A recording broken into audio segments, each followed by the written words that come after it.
Kabanata 3281. Umiling si Xandros at sinabing, "Hindi mo naiintindihan, James. Nasa mapayapang edad na tayo ngayon. Nalutas mo ang aming kapahamakan.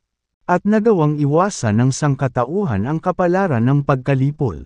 Mula ngayon, ang lahi ng tao ay mabibiyayaan ng magandang kapalaran. Ang dalawang powerhouse na ito ay parehong nasa pinakamataas na posibleng cultivation rank na maaabot ng isang tao ngayon. Hindi na sila maaaring umunlad pa. Kung maaari silang maging Lord of the Human Realm at ang Heavenly Court. Maaari nilang sakupin ang malaking swerte ng human race. Baka ito pa ang susi para makapasok sila sa Ancestral God rank. All these years, inaayos ko si Jacopo para maging successor sa posisyon ko. Kanina sa pangunahing bulwagan ng Heavenly Court, naunawaan mo ng husto ang sinusubukan kong ihatid sa iyo. Wish ko rin na si Jacopo ang pumalit sa pwesto ko. Gusto kong gamitin ang pagkakataong ito para maalis ang ilang banta na nagsisikap na agawin ang swerte ng human race para maging ancestral gods. Ipapasa ko ang titulo kay Jacopo pagkatapos matiyak na wala sa mga banta na ito ang mananatili. Walang pakialam si Xandros sa mga mababaw na titulong ito. Siya ay masisiyahan hanggat ang lahi ng tao ay patuloy na maunlad. Gusto ni Xandros na pigilan ang swerte ng human race na manako dahil ito ay magreresulta sa mga tao na maging mahina muli. Anong bahagi ang gagawin ko dito? Tanong ni James. Sagot ni Xandros, si Melinda ay isang napakahalagang tao na makakaapekto sa mga resulta ng aking plano. Siya ay isang quasi-ancestral god at madaragdagan ang iyong pagkakataong manalo kung makukuha mo ang kanyang suporta. Pagkalipas ng 3 araw, iaanunsyo ko na hindi ko ipapasa ang posisyon kay Jacopo at putulin ang lahat ng relasyon sa iyo. Kung magdulot ka ng eksena sa Heavenly Court pagkatapos nito, tiyak na sasamantalahin ng 2 Ninth Heaven Grand Emperors ang pagkakataon na gumawa ng hakbang upang ipaglaban ang posisyon na kasama mo. Ibibigay ko sa iyo ang lahat pagkatapos nito. Tumango si James. Bahagyang ikanaway ang kanyang kamay. At sinabing, "Sige, naiintindihan ko. Pwede ka nang umalis." Sige. Hindi nagtagal si Xandros at nawala sa paningin ni James sa isang iglap. Pagkaalis ni Xandros, lumapit si Melinda kay James. Tumawag si Melinda, "James." Tumingin si James sa kanya. Bahagyang tumango. At nagtanong, "Anong ginagawa mo dito?" Lumapit si Melinda at bahagyang yumuko sa lapida ni Thea. Pagkatapos, sinabi niya, "Alam kong hindi ka mamamatay ng ganoon kadali at babalik. Kung talagang namatay ka, ang lahat ay hindi na umiiral. Nahulaan ko rin na magdudulot ka ng malaking eksena sa Heavenly Court." "Oh," tumingin si James sa kanya. Sagot ni Melinda, "Pagkatapos na neutralisahin ang 4 na kalamidad, ang lahi ng tao ay muling naging pinuno ng lahat ng nilalang. Ang pagiging pinuno ng lahat ng nilalang ay nangangahulugan ng mga dakilang pagpapala mula sa landas sa langit. Sa ilalim ng mga pangyayari na hindi pinahihintulutan ng Heavenly Path ang sinuman na tumapak sa Ancestral God rank. Maaaring ito na lang ang pagkakataon para malampasan ng isa ang limitasyon. Alam ko ito. At gayon din si Xandros. Gayunpaman, ang iba pang mga powerhouse ay dapat ding mag-isip ng pareho. Siguradong nakipagkasundo ka kay Xandros para magdulot ng matinding kaguluhan sa Heavenly Court ngayon." Malumanay na nagsalita si Melinda. Binigay ang kanyang pagsusuri sa sitwasyon. Bagamat si Xandros ang Panginoon ng Human Realm, marami sa mga powerhouse sa Heavenly Court ang nakatingin sa kanyang posisyon. Ang pansamantalang kapayapaan ay maaari lamang mapanatili dahil ang isang pagkakataon ay hindi pa lumalabas. Si James ang perpektong pagkakataon. Kaya naman, gustong gamitin ni Xandros si James para akitin ang lahat ng sumusubok na agawin ang posisyon. Dahil marami ka nang alam. Hindi ka ba interesado na maging Panginoon ng langit na hukuman at lahi ng tao? Kung ipaglalaban mo ang posisyon, sino ang maglalakas loob na tumayo laban sa iyo? Tanong ni James. Napangiti ng mahina si Melinda at sinabing, isa na akong ancestral god noon. Bakit kailangan kong ipaglaban ang posisyon para agawin ang mga biyaya ng human race para lang maging ancestral god muli? Sa sapat na oras, tiyak na magiging ancestral god na naman ako. Kung ganoon, tutulungan mo ba ako? Tanong ni James. Ngumiti si Melinda at sinabing, sino pa ang tutulungan ko? Pagkatapos magsalita, umupo si Melinda sa tabi ni James at inakbayan si James. Baywang, sa isang masayang ngiti, sinabi niya, my dummy. Agad namang tumalon si James at maingat na tumingin kay Melinda.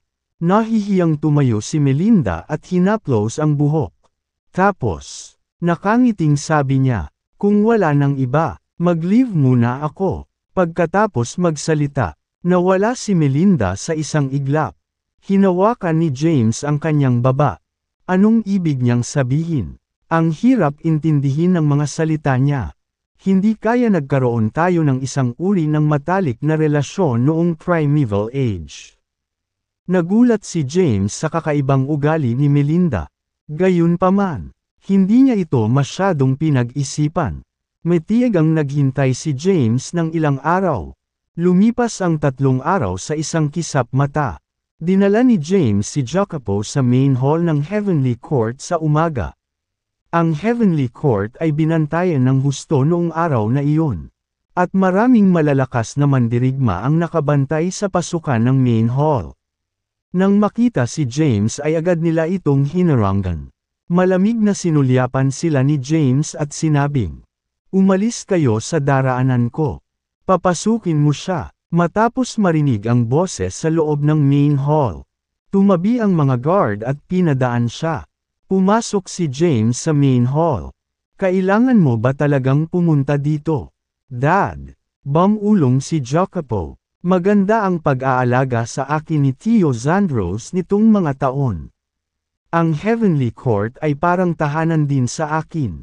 Nagsasanay na nga si Tio Zandros bilang kahalili ng korte ng langit. Hindi naman masakit ang paghihintay ng ilang taon. Di ba? Ano ang alam mo? Sumunod ka lang sa akin at huwag kang magtanong. Hindi nagpaliwanag si James. Maya-maya, nakarating na sila sa loob ng main hall. Maraming powerhouses ng Heavenly Court ang naruroon sa main hall. Ang mga maaaring sumali sa Heavenly Court at pumasok sa pangunahing bulwagan ay halos mga Grand Emperor. Bagamat dumaan ang human race sa isang trahedya na labanan sa primordial age na naging sanhi ng pagkamatay ng maraming Grand Emperors. Maraming tao na Grand Emperors na nagtago sa buong malawak na universo ang nakaligtas. Ngayon na ang lahi ng tao ay maunlad. Marami sa mga makapangyarihang tao na ito ay sumali sa Heavenly Court. Isang lalaki ang nakaupo sa pinakamataas na selyo ng konseho. Nakasuot siya ng dilaw na balabal at isang korona, na nagpapalabas ng makapangyarihang aura. Ano ang desisyon mo, Zandros? Pagpasok pa lang ni James sa hall ay agad niyang tinanong si Zandros. Sa pagtingin kay James na nakatayo sa pangunahing bulwagan, si Zandros ay nag-aalalang sinabi, James, ang lahi ng tao ay talagang may utang na loob sa iyong pamilya. Naiintindihan ko kung bakit gusto mong si Jacopo ang maging Panginoon ng human race. Ngunit hindi ko mailalagay ang kinabukasan ng sangkatauhan sa mga kamay ng isang walang karanasan na bata. Sumimangot si James at malamig na sinabi, kung iyon ang desisyon mo, wala nang dapat pag-usapan pa. Sa sandaling iyon, maraming gwardya sa labas ang sumugod sa loob dala ang kanilang mga armas. Ang ilan sa mga mandirigma sa Heavenly Court ay humakbang din at inilabas ang kanilang mga sandata. At kinubkob si James. Sinulyapan sila ni James at malamig na sinabi, ako, si James Caden, ay nag-aanunsyo ng pag-alis ni Jacopo sa langit na hukuman. Zandros, Maaari mong panatilihin ang posisyon ng mas matagal. Pero, talagang aagawin ko ang posisyon para sa anak ko sa lalong madaling panahon. Pagkatapos magsalita, hinayla ni James si Jacopo at sinubukang lumabas ng main hall. Gayunpaman, maraming malalakas na gwardya ang hamarang sa kanyang dinadaanan. Sa pinakamataas na upuan ng bulwagan, sinabi ni Zandros, "Hayaan mo siya." Umalis ang mga gwardya. Pinayagan si James na makalakad ng hindi nasaktan. Pagkaalis ni James, isang powerhouse ng Heavenly Court ang nagsabi, "Lord Tegan, hahayaan mo ba talaga si James na magkagulo ng ganito? Iniligtas niya ang human race at may mataas na prestihiyo sa mga tao. Kung siya ay hihingi ng tulong, maraming powerhouses ang tiyak na susuporta sa kanya. Kung pipilitin niyang labanan ang Heavenly Court, magiging napakahirap para sa atin. Bakit hindi mo sinamantala ang pagkakataong ito para patayin siya para maiwasang mahulog muli ang human realm sa matinding kahirapan?" Ayon ako, kahit na nailigtas ni James ang human race, sapat na ang pagbibigay sa kanya ng titulo. Gayunpaman, lantaran niyang pinupukaw ang Heavenly Court at karapat dapat siyang parusahan sa kanyang krimen. Marami sa mga powerhouse ng Heavenly Court ang nagpahayag ng kanilang mga opinyon.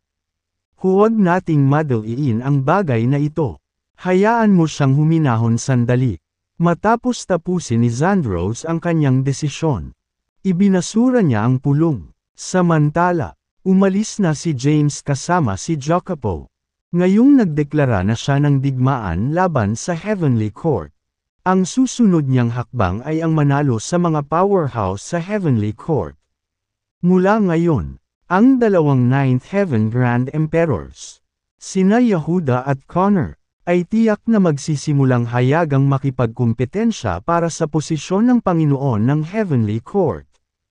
Ang sakit ng ulo, minasahe ni James ang kanyang mga temps. Saka bumaling kay Jacopo na nakatayo sa tabi niya na may inosenteng tingin. Tapos, sabi niya, "Bumalik ka muna sa mortal dimension. Jacopo, magbibiyahe ako sa boundless realm." Sumagot si Jacopo, "Okay." Ang Earth ay karaniwang umunlad at naging pangunahing base para sa human race. Gayunpaman, mayroong maraming iba pang mga planeta kung saan nakatira ang mga tao. Ang boundless realm ay isa sa kanila. Matapos tanggalin ang selyo ng Earth, nanatili si Sylvester sa boundless realm at hindi piniling manirahan sa human realm's Heavenly Court. Kung nais ni James na matagumpay na paksain ang mga powerhouse na may masamang intensyon, kailangan niyang mag-recruit ng maraming powerhouses upang suportahan siya. Umalis si James sa Intergalactic Passageway at lumitaw sa Boundless Realm. Pagkatapos, tumungo siya sa Elixir Realm. Ang Elixir Realm ay naging mas maunlad kaysa noong 100,000 taon na ang nakalilipas. Naglakbay si James sa Elixir Realm ng napakabilis. Sa susunod na sandali, narating na niya ang Elixir City. Agad na naalala ni James ang mga alaala ng mga araw na nanatili siya sa Boundless Realm. Hindi nagtagal, nakarating na siya sa labas ng gate ng Elixir Pavilion. "Isaad ang iyong pangalan." Nang makalapit na si James, hinarang siya ng mga alagad ng Elixir Pavilion. Binunot nila ang kanilang mga espada kay James. Ngumiti si James at nag-cross hands sa likod niya. Pagkatapos, sinabi niya, mabilis na iulat na bumisita si James Caden. "Haha, James Caden, pwede ka namang magpanggap na iba pero pinili mo si James. Hindi mo ba alam na si James ang bayani ng human race? Namatay siya sa pinakamalalim na bahagi ng universo 100,000 taon na ang nakalilipas. Ako talaga si James. Walang magawa si James. Bakit walang naniniwala sa akin? Magwala ka. Kung hindi, hindi ako magiging madali sa iyo." Itinaboy ng mga alagad ng Elixir Pavilion si James. Bagamat kamukhang kamukha niya si James, hindi sila naniniwalang siya ang tunay na pakikitungo. Anong mali? Isang boses ang nagmula sa Elixir Pavilion. Young lady. Agad siyang binati ng mga alagad ng may paggalang. Ang babae ay walang iba kundi ang nakababatang kapatid ni Jules na si Yuina. Si Yuina ay nakasuot ng puting damit na may nakasisilaw na badge sa kanyang dibdib. Ang kanyang maselang katangian at kaakit-akit na ugali ay hindi nagbago. Pagdating niya sa mga tarangkahan, napansin niyang hinaharangan ng mga alagad si James. Nang makita siya, natigilan siya sa pwesto ng ilang segundo. Pagkatapos ay tumawag, James. Nakangiting sagot ni James. Long time no see. Yuina, ikaw ba talaga yan James? Nang marinig ang boses ni James, agad na natuwa si Yuina. Lumakad siya ng ilang hakbang at tinitigan si James. Nagtanong, hindi ba namatay ka sa labanan 100,000 taon na ang nakalilipas? Paanong buhay ka pa? Anong mali? Gusto mo ba akong patayin ng ganoon kalala? Galit na sabi ni Yuina. Hindi, syempre hindi. Humalaklak si James at sinabing, sige, huwag muna nating pag-usapan ito sa ngayon. Mayroon akong ilang mahalagang bagay na dapat pag-usapan sa Elixir Pavilion. Halika dito. Agad na dinala ni Yuina si James sa Elixir Pavilion. Paakyat sa hagdanan patungo sa Sky City. Habang nasa daan, tinanong niya si James kung paano ito nabubuhay pa. Gayunpaman, hindi masagot ni James ang kanyang mga tanong. Hindi rin siya sigurado kung paano siya muling nabuhay. Ang matandang guro ay naglilinang sa banal na lugar na matatagpuan sa likod ng bundok. Sige at makita mo siya. Sige, hindi nagtagal si James. Matapos makapasok sa likod ng bundok ng Sky City, agad siyang nagtungo sa banal na lugar ng Elixir Pavilion.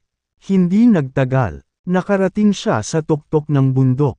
Ang parehong kahoy na bahay ay nakatayo pa rin sa ibabaw ng bundok. Tahimik ang paligid, at pinabuga ng simoy ng hangin ang ilang nalaglag na mga dahon.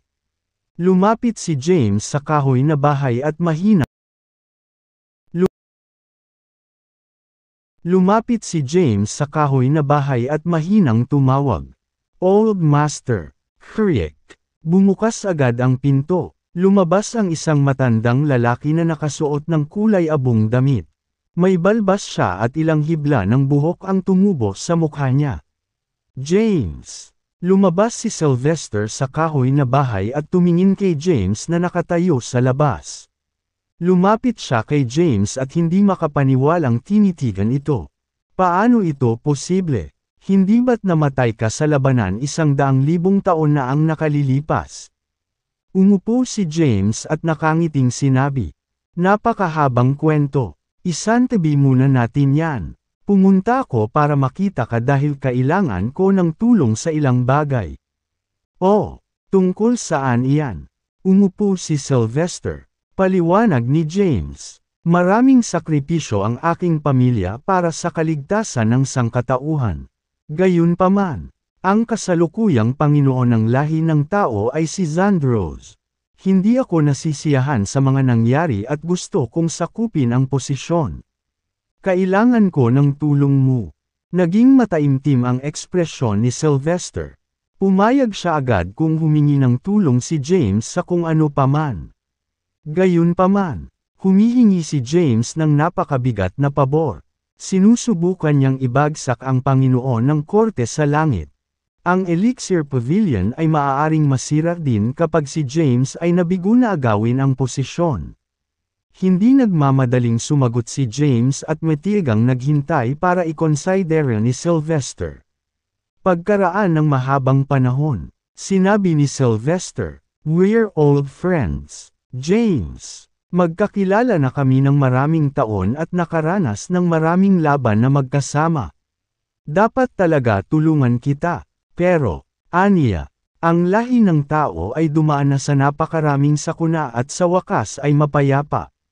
Ayokong makaranas ng panibagong sakuna ang human race.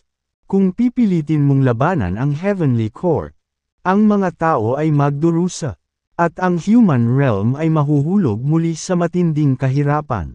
Ang mga salita ni Sylvester ay malinaw na pagtanggi sa paghingi ng tulong ni James. Inasahan din ni James ang pagtanggi ni Sylvester. Ngumiti siya at nagpaliwanag, may dahilan kung bakit ko ito ginagawa. Bilang isang Seventh Heaven Grand Emperor, sigurado akong alam mo na pinahintulutan ng Heavenly Path ang human race na maging pinuno muli sa lahat ng iba pang lahi sa universo. Biniyayaan din ng Heavenly Path ang human race ng magandang kapalaran. Ang pagtatamo ng mga pagpapala ng human race ay maaaring maging susi sa pagiging isang ancestral god. 100,000 taon na ang nakalilipas. Si Sylvester ay isang Seventh Heaven Grand Emperor. Gayunpaman, ang kanyang ranggo ng paglilinang ay hindi bumuti sa maraming taon. Sa kanyang cultivation rank, mahirap gumawa ng mga bagong tagumpay. Kahit nabigyan ng 1 o 10 epoch, maaaring hindi niya maabot ang 8th heaven ng Grand Emperor rank. Bahagyang tumango si Sylvester sa sinabi ni James at sinabing, "Talaga, nararamdaman ko ang mga pagpapalang ipinagkaloob sa Panginoon ng lahi ng tao. Ang sinumang nasa posisyon ay mabibiyayaan ng swerte ng buong human race, na maaaring magpapataas ng kanilang pagiging epektibo sa paglinang."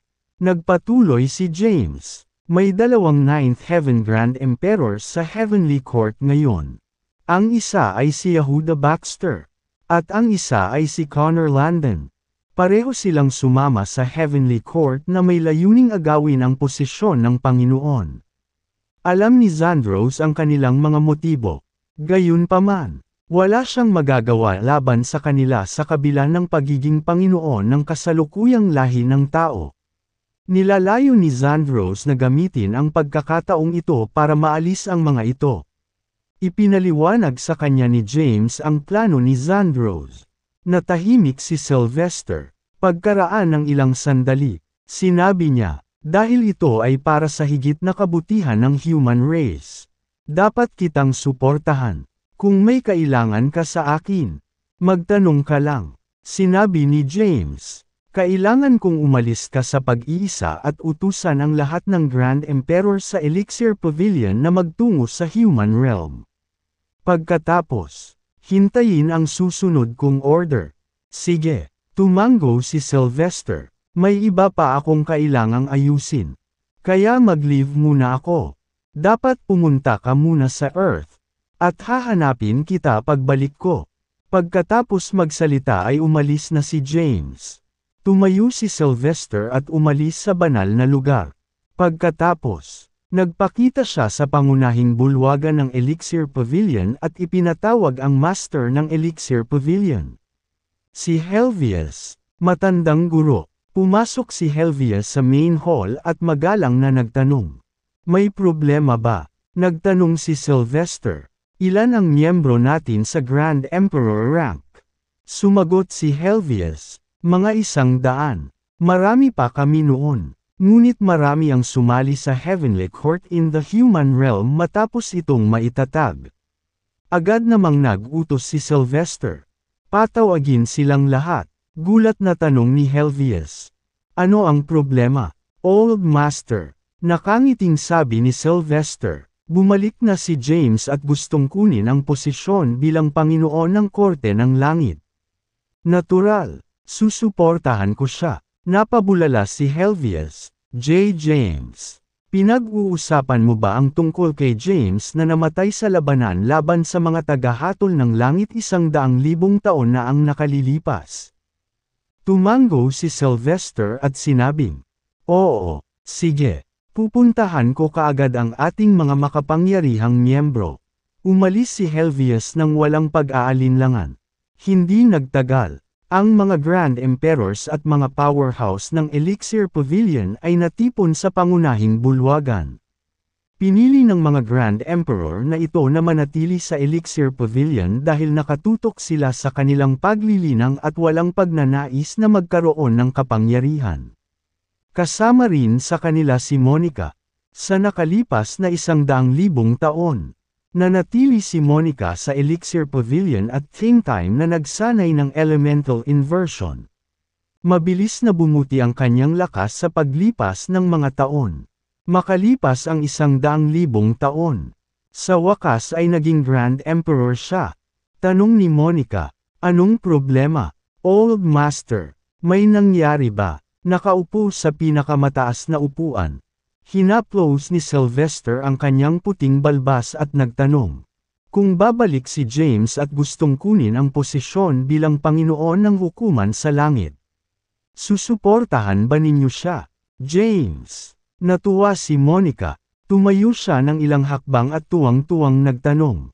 Ano ang sinabi mo? Matandang guro. Sinasabi mo bang bumalik na si James? Nagulat din si Jules sa balita at nagtanong. Hindi ba namatay si Mr.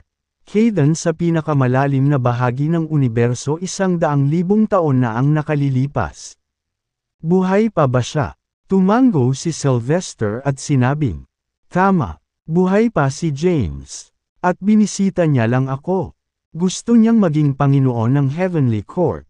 Ipinatawag ko ang lahat dito para humingi ng iyong mga opinyon kung handa ka bang suportahan siya. Kung susuportahan mo siya, tatayo ka laban sa Heavenly Court.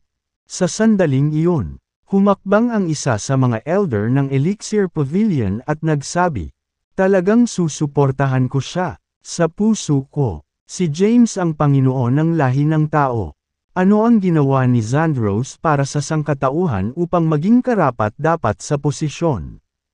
Ano ang nagbibigay sa kanya ng karapatang maging Panginoon ng lahi ng tao?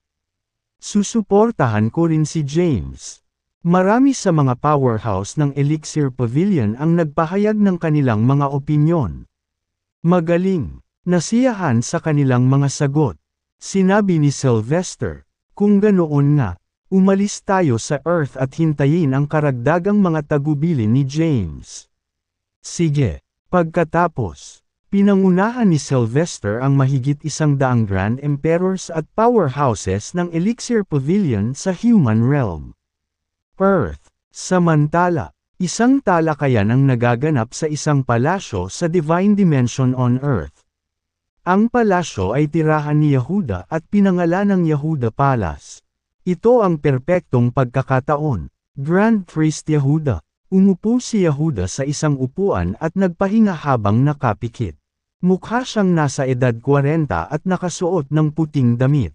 Isang matandang lalaki ang tumabi sa kanya at patuloy na nagpahayag ng kanyang mga opinyon. Si James ay nagpahayag ng kanyang paninindigan laban sa Heavenly Court. Magsisimula siyang mag-recruit ng mga powerhouse para labanan ang Heavenly Court. Dapat mong gamitin ang pagkakataong ito para ibagsak si Zandros at patayin si James. Pagkatapos, magiging Panginoon ka ng Heavenly Court. Binuksan ni Yehuda ang kanyang mga mata, at isang kakaibang liwanag ang lumabas sa kanyang mga mata. Malumanay niyang sagot, napakakomplikado ng sitwasyon sa Heavenly Court. Nandyan ang pangkat ni Zandros. At ngayon ay mayroon kaming pangkat ni James. Tsaka nandoon din si Connor Landon. Kahit na hindi siya nag-abala sa mga gawain ng Heavenly Court. Sigurado akong sumali siya sa Heavenly Court para sa posisyon din ng Heavenly Court's Lord. Si Yehuda ay isang napakababang kapangyarihan. Nakamit niya ang mga makabuluhang tagumpay sa kanyang paglilinang noong Primordial Age. Noon, isa na siyang powerhouse. Nakuha ng demon race ang insight na target ng Heavenly Path ang human race. Kaya nagsimula muna sila ng digmaan laban sa mga tao. Maraming nilalang sa universo ang nasangkot sa labanan. Hindi mabilang na mga Grand Emperors ang lumahok sa labanan at namatay. Ilang tao ang nagtaksil sa human race at bumaling sa demon race. May iilan din na takot mamatay at nagtago para makaligtas sa digmaan. Si Yehuda ay isa sa mga piniling magtago. Matapos iwasan ang labanan, inilaan niya ang kanyang oras sa paglilinang at kalaunan ay naging ika-9 na emperador ng langit. Gayunpaman, ito ang pinakamataas na ranggo na maaari niyang maabot. At hindi na siya makasulong kahit kaunti. Nang matapos ang 4 na kalamidad ng daigdig, nakita niya ang pag-asang makagawa ng panibagong tagumpay sa kanyang cultivation rank. Ang kanyang plano ay maging Panginoon ng lahi ng tao at makamit ang mga pagpapalang ipinagkaloob sa lahi ng tao. Pagkatapos niyang sumali sa Heavenly Court, lihim siyang nag-recruit ng mga powerhouse para sumama sa kanya. 10,000 taon na ang lumipas. At sa kasalukuyan ay maraming kapangyarihan sa ilalim niya. Saglit siyang nag-isip at sumagot. Hindi naman kailangang magmadali. Tingnan natin kung paano ang laban nina Zandros at James. Dapat tayong magpigil habang sila ay nag-aaway. Mayroon ka bang inaalala? Grand Priest Yehuda. Siyempre, si Melinda ay isang quasi-ancestral god. Kung susuportahan niya si James, paano ako makikipagkompetensya sa kanya? Hahanapin ko si Melinda at susubukan kung makuha siya sa panig natin. Sige lang. Bahagyang iwinagayway ni Yehuda ang kanyang kamay. Saka muling ipinikit ang kanyang mga mata. Mula nang ideklara ni James na pabagsakin si Zandros. Naging magulo ang korte ng langit. Sinamantala nina Yehuda at Connor ang pagkakataon na magsimulang mag-recruit ng mga powerhouse para magtatag ng sarili nilang puwersa. Malapit nang sumiklab ang isang bagyo sa Heavenly Court. Samantala, si Sylvester ay nagdala ng mahigit 100 powerhouse sa Earth. Pansamantalang nanatili sa Earth ang mga powerhouse at naghintay sa mga susunod na pagsasaayos ni James. Sa kabilang banda, dumating si James sa Aqua Realm ng Boundless Realm. Lumapit siya para hanapin si Winnie. Tumanggi si James na maniwala na patay na si Winnie. Si Winnie ay isang ancestral god at hindi kailanman malalagay sa isang posisyon kung saan kailangan niyang ailay ang kanyang buhay para patayin ang 3 sa Heaven's Adjudicators. Dumating si James sa itim na palasyo sa Aqua Realm, na naging seclusion sanctuary ni Winnie noong nakaraan. Ang palasyo ay nasa parehong lugar pa rin at napapaligiran ng mga porma sayon. Winnie, pagkarating sa labas ng palasyo, tumawag si James, at umalangaw-ngaw ang kanyang boses sa buong lugar. Walang sumagot sa kanya, at nanatiling tahimik ang paligid.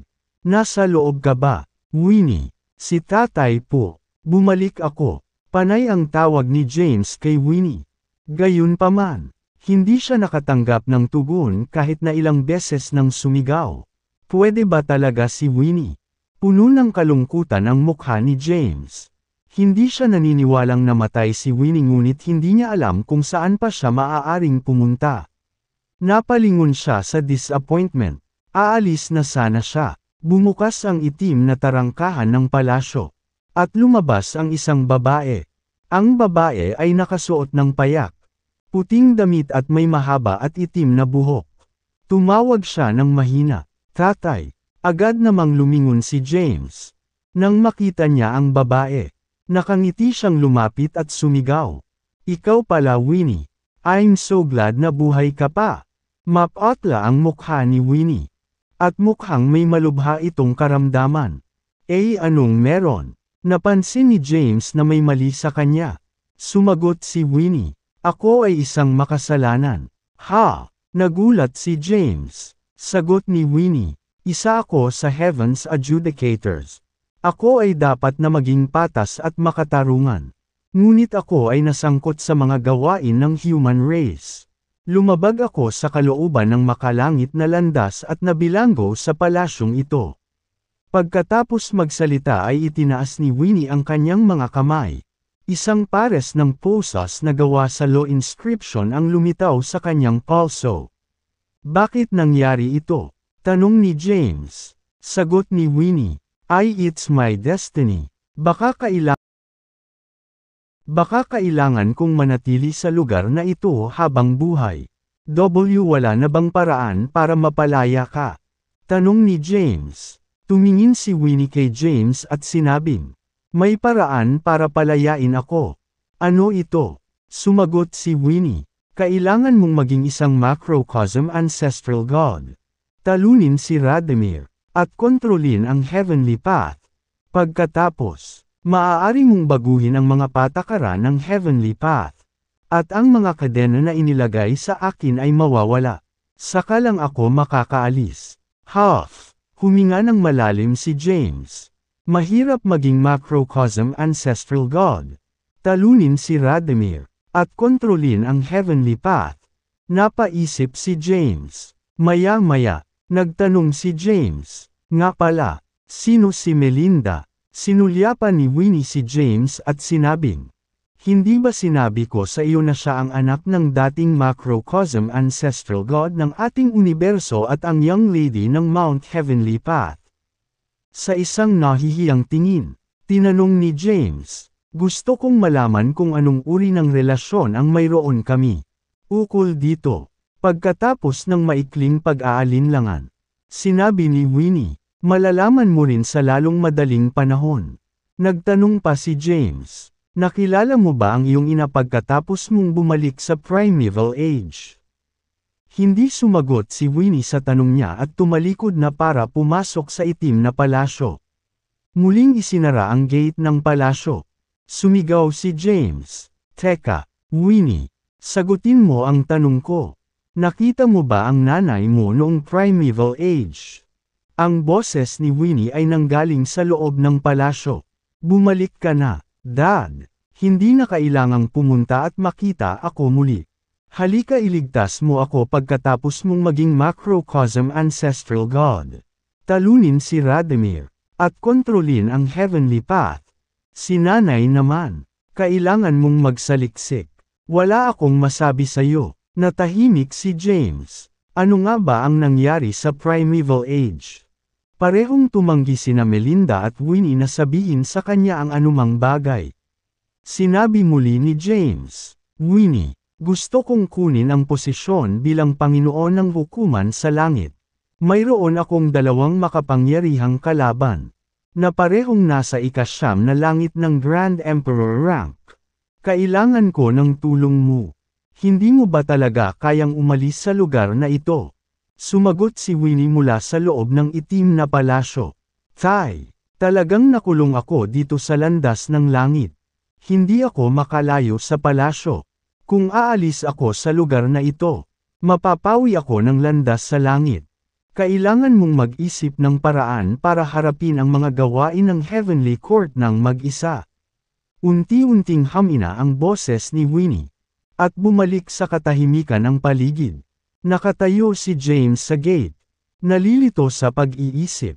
Pagkaraan ng mahabang panahon, sumigaw siya, "Huwag kang mag-alala, Winnie. Magsisikap akong mapataas ang ranggo ng aking paglilinang.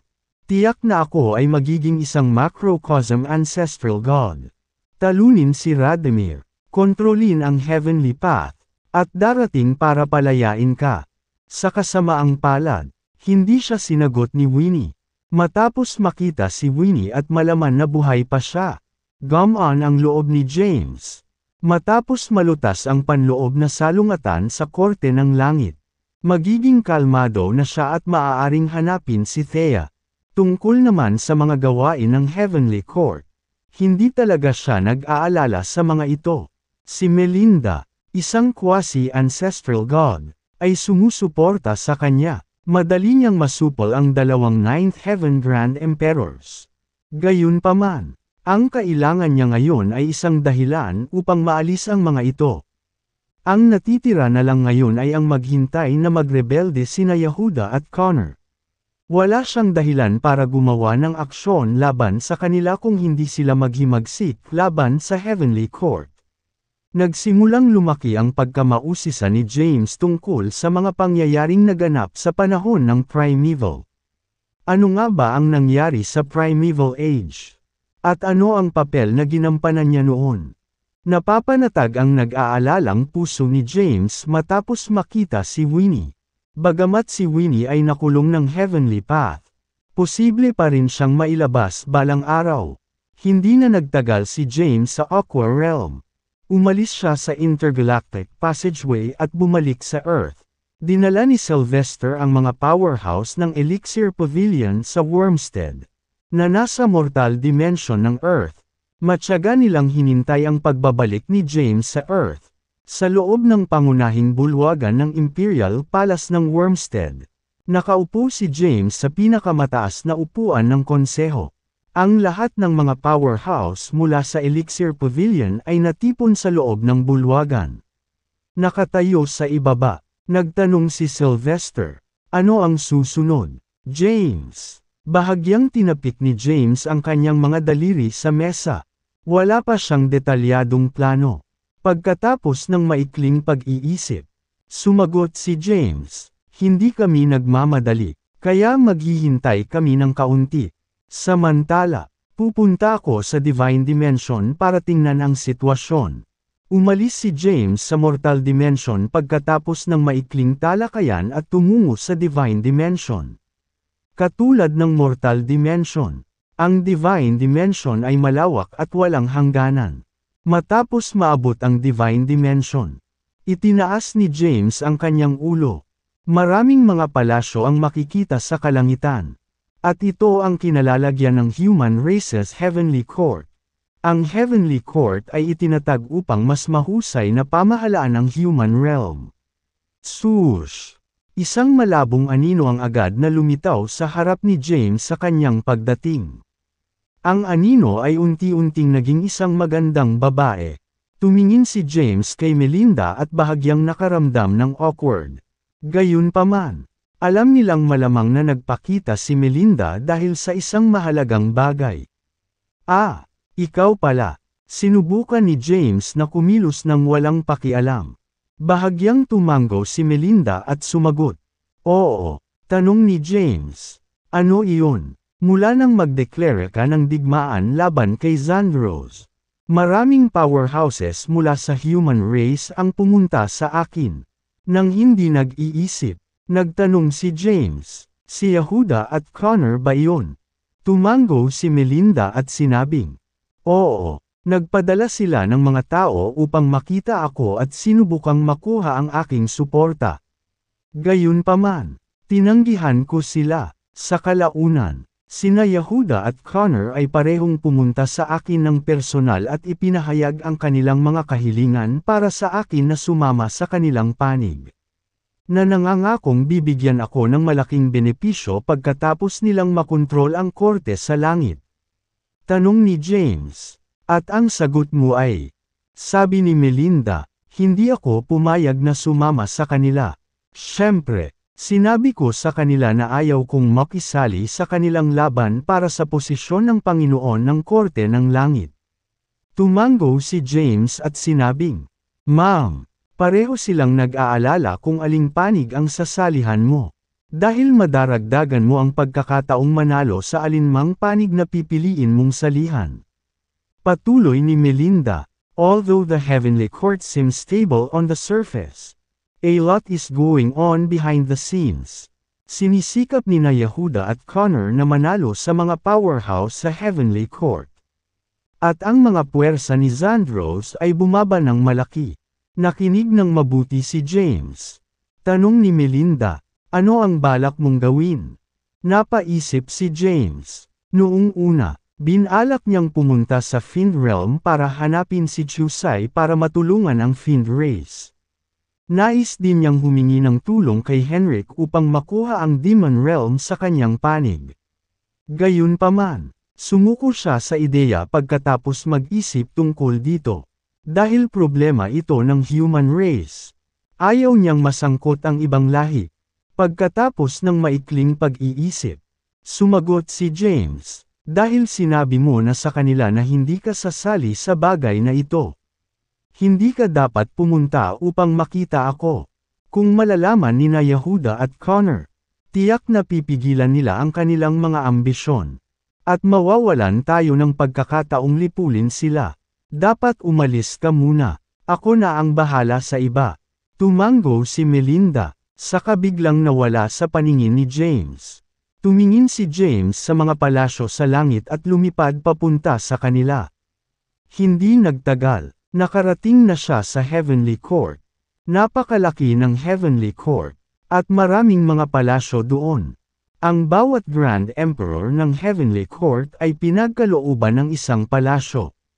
Nagkaroon ng malakas na formation ng accumulation sa paligid ng Heavenly Court na sumisipsip ng primordial energy mula sa Divine Dimension.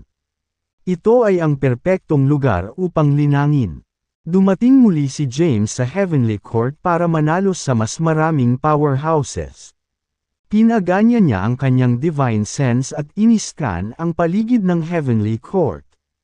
Hindi nagtagal. Naramdaman niya ang Yehuda Palace.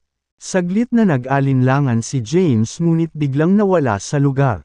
Sa susunod na sandali, nasa labas na siya ng Yehuda Palace. Maraming bantay sa gate ng palasyo. Ang mga bodyguard na ito ay medyo malakas. Upang magsilbing bantay ng palasyo ng Yehuda.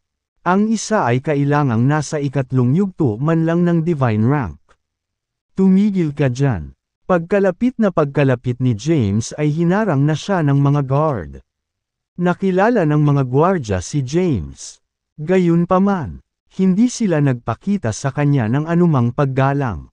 James, ito ang tirahan ng Grand Priest Yehuda. Ito ay hindi isang lugar na maaari mong bisitahin ayon sa gusto mo. Magwala, pinalayas ng isa sa mga guard si James. Alam nilang lahat na si James ang bayani na nagligtas sa sangkatauhan. Gayunpaman, alam din nila na nakuha lamang ni James ang kapangyarihan ng isang ancestral god pagkatapos na ubusin ang ancestral god rank elixir. Ngayong nawala na ang kanyang lakas bilang ancestral god. Medyo mababa na ang cultivation rank ni James. Kung ikukumpara sa Grand Priest Yehuda, wala si James. Tumayo si James sa tarangkahan ng palasyo at nakangiting sinabi. Humayo ka at iulat na bumisita si James. Wait right here, sabi ng isa sa mga guard bago pumasok sa palasyo. Hindi nagmamadali si James at matigang naghintay sa gate. Sa pangunahing bulwagan ng palasyo ng Yehuda. Isang lalaki na tumingin sa kanyang mga 40 ay nakaupo sa isang lotus na posisyon na nakapikit. Umikot sa kanya ang mga mahiwagang inscription. At isang malakas na aura ang lumabas sa kanyang katawan. Isang guard ang pumasok sa main hall at nagulat. Grand Priest, bumisita si James. Malumanay na sagot ni Yehuda nang hindi man lang nagmulat ng kanyang mga mata. Papasukin mo siya. Sige. Lumabas ang guard sa main hall. Pagkaraan ng ilang sandali. Dumating ang gwardya sa tarangkahan at inakay si James papasok sa palasyo. Dinala si James sa pangunahing bulwagan at agad na nakita si Yehuda. Na nagsasaka pa rin. Si Yehuda ay mukhang medyo bata at hindi mukhang isang taong nabuhay ng napakahabang panahon. Tumigil si Yehuda sa paglilinang at dahan-daang tumayo. Tumingin siya kay James at ngumiti ng mahina. Hindi kita inaasahan, James. Ikinuyong ni James ang kanyang mga kamao at nakangiting sinabi. Natutuwa akong makita ka, Grand Priest Yehuda. Sinabi ni Yehuda, isang upuan para sa aking bisita. Agad na lumapit ang ilang magagandang katulong na may dalang upuan. Hindi nagpapigil si James at ginawang komportable ang sarili. Umupo si Yehuda sa pinakamataas na upuan at nagtanong. Ano ang nagdala sa iyo dito? Diretso sa punto si James. Alam mo namang nagdeklara na ako ng digmaan laban kay Zandros at gusto ko siyang pabagsakin, di ba? Naparito ako upang humingi ng tulong sa iyo upang makuha ang posisyon bilang Panginoon ng hukuman sa langit. Haha, tumawa si Yehuda at nagtanong. Ano sa tingin mo ay may kapangyarihan akong tulungan ka? Nakangiting sagot ni James. Hindi mo malalaman kung hindi mo susubukan. Bahagyang iwinagayway ni Yehuda ang kanyang kamay at sinabing, pakiusap, umalis ka na. Hindi ko tutulungan ang sinuman na lumaban para sa posisyon ng Panginoon ng Heavenly Court. Tumayo si James, pinagsalikop ang kanyang mga kamay, at sinabing, magaling din iyan. Salamat, hanggat hindi mo tutulungan si Zandros. Sigurado akong mapabagsak ko siya. Tumalikod na si James at umalis. Hindi niya talaga inaasahan na tutulong si Yehuda at ginagawa lang ito para ipakita. Si Yehuda ay isang Ninth Heaven Grand Emperor at isa sa pinakamalakas sa universo.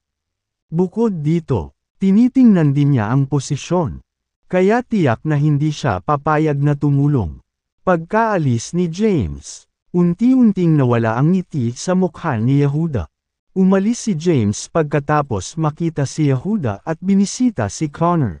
Si Connor ay isa ring Grand Emperor na piniling manatiling nakatago noong Primordial Age matapos malaman ang kapalaran ng human race.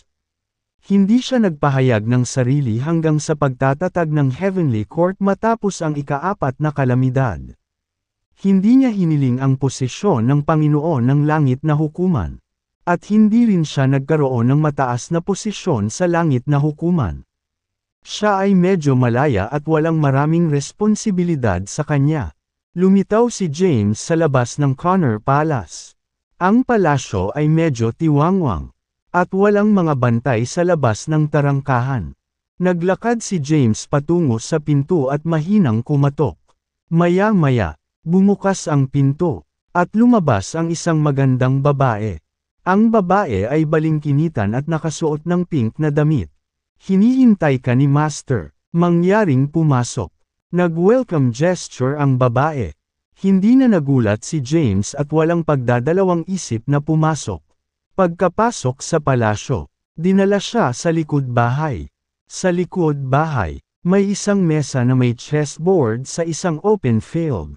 Isang lalaking mukhang nasa 60s na ang makikitang naglalaro ng chess mag-isa. Nakasuot siya ng kulay abong damit at may balbas. Ang kanyang hitsura ay isang matanda na lalaki. Ngunit ang kanyang katawan ay puno ng sigla. Lumapit ang babae at magalang na nagulat. Guro, nandito si James. Sige. Ibinaba ni Connor ang piraso ng chess sa kanyang kamay at tumingin kay James. Itinuro niya ang isang upuan at mahinang sinabi, "Maupo ka." Umupo si James at tumingin kay Connor na nakaupo sa tapat niya. Si Connor ay kalmado at matikas. Hindi tulad ng isang taong may mahusay na ambisyon. Binati siya ni James. "Nice to meet you, sir." Kalahati. Malumanay na ikanaway ni Connor ang kanyang kamay at sinabing, "Hindi na kailangang maging formal sa akin. Sa mundo ng paglilinang, ang malakas lamang ang iginagalang. Tinalo mo ang mahigit 100 tagahatol ng langit at ikaw ang bayani ng human race." Hindi nagpatalo si James sa bangka at dumiretso sa paghabol. "Pumunta ako para makita ka dahil..." Bago pa matapos magsalita si James, pinutol siya ni Connor. Mahina hong sinabi, "Alam kong nandito ka para humingi ng tulong sa akin. Hindi ka kumpiyansa na manalo sa kabila ng pagiging bayani ng human race. Kahit na makakakuha ka ng maraming suporta kung hihilingin mo ito. Si Zandros ay may mataas na prestihiyo sa gitna ng human race. At maraming powerhouse ang tapat sa kanya." Tanong ni James. "Kung ganoon, ano ang sagot mo?" Itinaas ni Connor ang kanyang ulo sa langit. Pagkatapos ng mahabang katahimikan, sinabi niya, "Ang pagiging Panginoon ng makalangit na hukuman at lahi ng tao ay tiyak na nakatutukso. Gayunpaman, hindi ako interesado dito. Hindi mahalaga sa akin kung sino ang may hawak ng posisyon." Tulad ni Yehuda, tinanggihan ni Connor ang kanyang kahilingan para sa tulong. Alam ni James na tinanggihan nila siya dahil gusto nilang mag-away sila ni Zandros para umani sila ng mga benepisyo. "Nakita ko, hanggat hindi mo sinusuportahan si Zandros, it'll be a piece of cake for me to defeat him." Walang masyadong sinabi si James. Tumayo siya, naikuyom ang kanyang mga kamao, at tumalikod para umalis. Pagkaalis ni James, napangiti ng mahina si Connor. "Haha, masyado ka pa ring walang muwang, binata." Pagkatapos bisitahin sina Yehuda at Connor, pinuntahan ni James si Yaraka. Si Yaraka ay dating tagapag-ingat ng Earth's Chamber of Scriptures.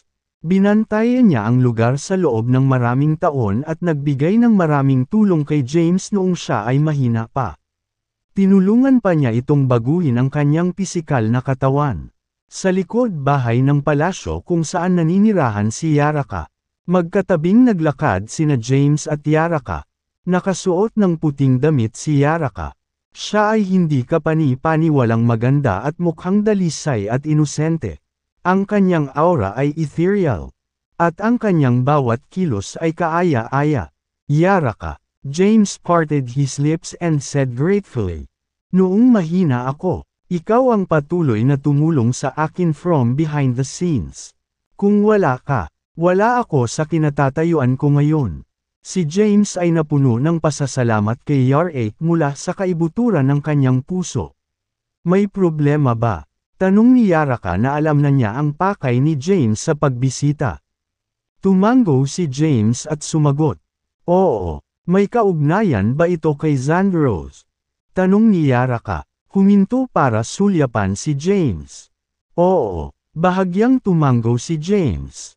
Hindi na kailangan nito. James. Inihahanda na ni Zandros si Jacopo para maging future Lord of the Heavenly Court. Kapag matured na siya, akuhin niya ang role. Payo ni Yaraka. Dumilim ang mukha ni James habang tumugon. I can't wait any longer. Kakampi ka ba o kakampi ni Zandros? Natahimik si Yaraka. Alam niyang darating si James. Ngunit hindi kaagad. Nag-iisip siya kung ano ang dapat niyang gawin kung dumating si James. Siya ay nasa isang tali. Nakita niyang lumaki si James. Kaya para siyang master sa kanya. Theoretically, dapat niyang tulungan si James. Gayunpaman, si Zandros ay naging Panginoon ng sangkatauhan mula pa noong primordial age at may kaalaman sa lahat ng bagay ng tao. Ang lahat ng kanyang mga desisyon ay batay sa mga interes ng sangkatauhan. James, kahit na ang Heavenly Court ay kasalukuyang payapa, may mga magulong alon sa ilalim ng ibabaw. Marami ang nag-aagawan para sa posisyon ng Heavenly Court's Lord. Kung pipilitin mong maging matigas ang ulo, maaari silang magsamantala at mag-atake, na magdulot muli ng malaking pagkawasak sa sangkatauhan. Babala ni Yarake. Bagamat hindi alam ni Yaraka na nakipagkasundo si James kay Zandros. Alam niya ang tungkol sa mga panloob na gawain ng Heavenly Court. Kaya talaga ako naninindigan. Dudurugin ko ang sinumang humahadlang sa aking daan. Kailangan ko talaga ng tulong mo. Yaraka, sabi ni James. Si Yaraka ay nasa kawalan. Pinayuhan niya ito muli. Isuko mo na, James. Hanggat si Zandros ang namumuno, magiging maayos ang lahat. Si Yehuda at Connor ay hindi maglalakas loob na gumawa ng kaguluhan. Gayunpaman, sa sandaling maalis si Zandros, sasamantalahin nila ang sitwasyon at magdudulot ng kalituhan. Wala akong pakialam, sabi ni James. Wala akong pakialam kung ang sangkatauhan ay bumaba sa kaguluhan. Ipinaglalaban ko lang ang karapatan ng mga Kaydan. Kung wala ka sa tabi ko, kalaban kita. Magkita tayo sa battlefield. Ikaw, galit na galit si Yaraka at tinanong siya. Nakalimutan mo na ba ang mga panata na ginawa mo noong binago mo ang iyong pisikal na katawan? Hinding-hindi ako mangangahas. Gayunpaman, natupad ko ang aking pagtatapos ng bargain. Ngayong tahimik na ang sangkatauhan. Natural lang na ipaglalaban ko ang pag-aari ng mga Kaydan. Sagot ni James. Dahil doon, tumalikod siya para umalis at nagsimulang hanapin ang iba pang makapangyarihang figure ng Heavenly Court. Kahit na humingi siya ng tulong sa mga Grand Emperor sa ilalim ni Zandros. Banner, ang mga individual na ito ay tapat kay Zandros at tumangging tumulong. Siyempre, pinagmamasdan ni Yehuda at Connor ang kanyang mga kilos. Alam na nabigo si James na makuha ang suporta ng makapangyarihang mga figure ng korte sa langit. Tahimik nilang kinukutya siya. Hindi nag-abala si James na itago ang kanyang mga aksyon dahil lahat ng kanyang ginagawa ay gawa lamang. Sa huli, hinanap niya si Nico at umalis sa Heavenly Court of the Divine Dimension kasama niya. Sa Wormstead of the Mortal Dimension, Bumantong hininga si James habang nakaupo sa trono. Naghanap ako ng maraming makapangyarihang tao sa Heavenly Court para makuha sila sa tabi ko. Gayunpaman, tinanggihan nila ang aking alok dahil sa kanilang katapatan kay Xandros. Samantala, ang natitira ay napanalunan nina Yehuda at Connor. Ngayon, kayo lang ang kaya kong pakilyusin. Tiningnan ni James ang mga figure ng pavilion. Sa napakaraming daang Grand Emperors, paano niya maaagaw ang posisyon ng Lord of the Heavenly Court? Kahit na ito ay isang pagganap lamang nila ni Xandros. Ang pagkilos ay hindi kapani-paniwala na may napakalaking pagkakaiba sa kapangyarihan. Nawala sa pagmumuni-muni, pinag-isipan ni James ang susunod niyang hakbang. Kailangan niyang pag-usapan ang mga bagay-bagay kay Xandros. Hahaha, James! Biglang umalangaw ang tawa sa pangunahing bulwagan ng Wormstead Palace. At pumasok ang dalawang lalaki. Ang mabilog na isa ay nakasuot ng napakalaking robe, habang ang isa naman ay nagpapakita ng karisma at katalinuhan. Sila ay sina Henrik at Chusai. Nang makita ito, sinabi ni James sa mga figure ng pavilion, "Sige, na-dismiss ka na." Nang marinig nila ito, tumalikod sila para umalis. Bumaba mula sa trono. Si James ay niyakap ni Henrik, na sumigaw, "Alam kong makakaligtas ka. Naghintay ako sa pagbabalik mo. Hindi ko akalain na aabot ito ng 100,000 taon. Sa wakas, nakabalik ka na." Chusai chimed in, nang sinabi sa akin ni Henrik na mabubuhay ka. Hindi ako naniwala sa kanya. Inakala ng lahat na nasawi ka sa labanan at inilibing sa kailaliman ng sansinukob. Napatingin si James sa dalawa. Pagkatapos, lumingon siya kay Henrik at nagtanong, "Paano mo nalaman na mabubuhay ako?" Si Henrik ay nababalot ng lihim. Noong una nilang pagkikita si Brielle, alam niyang siya ang magiging unang nilalang na magiging Grand Emperor sa Apocalypse Age. Gaya ng inaasahan, tumawid si Brielle sa Grand Emperor rank 1,000 taon pagkatapos ng Third Calamity. Ngumiti lang si Henrik at walang sinabi. Inilipat ni Chusai ang paksa at nagtanong, "James, nabalitaan ko na nakipag-away ka kay Xandros, ang Panginoon ng lahi ng tao, at gusto mong gawing Panginoon ang iyong anak sa halip." Nakangiting tanong ni James, "Paano mo nalaman?"